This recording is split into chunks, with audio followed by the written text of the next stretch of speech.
আল্লাহর শপথ করে বলছি, কেউ সন্দেহ করবেন না, বাস্তব যা তাই বলছি।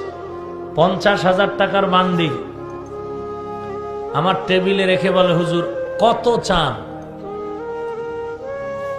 একটা প্রোগ্রাম দিতে হবে। বললাম নাই, মাগরিবের পর হবে না, আসরের পর হবে না, জোহরের পর। আমি বললাম আমি ঘুমাবো না।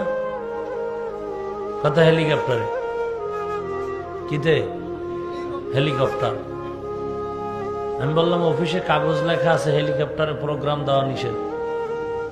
কাহা হুজুর পুরাটা পড়ছি, ওখানে শর্ত দেওয়া আছে, মাদ্রাসার ফান্ডের টাকা দেওয়া যাবে না, মসজিদ ফান্ডের টাকা খরচ করা যাবে না, সাধারণ মানুষ থেকে চাঁদা কালেকশন করা যাবে না, একক পকেটের টাকা দিয়ে নিতে হবে, আমি একাই দিব।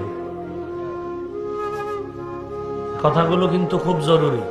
কি বলে, আমি একটা প্রোগ্রাম নেওয়ার সময় মে মাসের 1 তারিখ যদি কেউ খালি দেখতে যাইন, মাহফিল তো পাবেনই না, শুধু দেখতে যাইন, খালি খাওয়াই দিন আর দেখে আসবেন অবস্থাটা কি মে মাসের 1 তারিখ। এরপর বলি এখনো হবে না। এইবার চোখের পানি, হুজুর আমার দ্বারা আর সুযোগ পায় না, লোক বেশি। আমার সফর সঙ্গী খাদেম শিক্ষক কয়, আপনার 5,000 টাকা দিব, একটা ডেট লইয়া দেন। মিথ্যা বললে আপনারা কি সন্দেহ করতেছেন? আমি মুসলমানের বাচ্চা, আমি অমানুষের বাচ্চা নয়। আমার খাদেমরে গিয়ে কয় 5,000 টাকা দিব, ভাই একটা ডেট লইয়া দেন। কত বড় বাটপা! এরাই আইসা আবার পরে বদনাম বলে। কথা বলেন ঠিক কিনা? কয় বেটা ডেট নিমু, কত আতেফায় দরাদরি, 5,000 টাকা খাদেমরে দেওয়া লাগে, ওনার পিএস রে দেওয়া লাগে, মোবাইলের খরচ দেওয়া লাগে। কত বড় বেঈমান!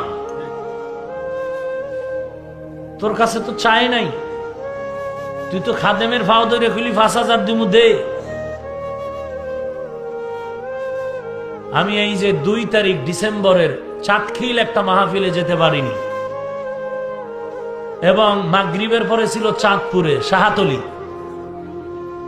মারাত্মক অসুস্থ।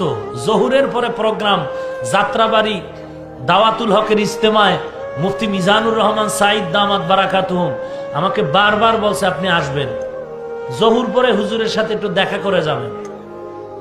আমার বাসার থেকে 10 মিনিট লাগবে যাত্রাবাড়ি যাইতে, আমি যেতে পারিনি। মারাত্মক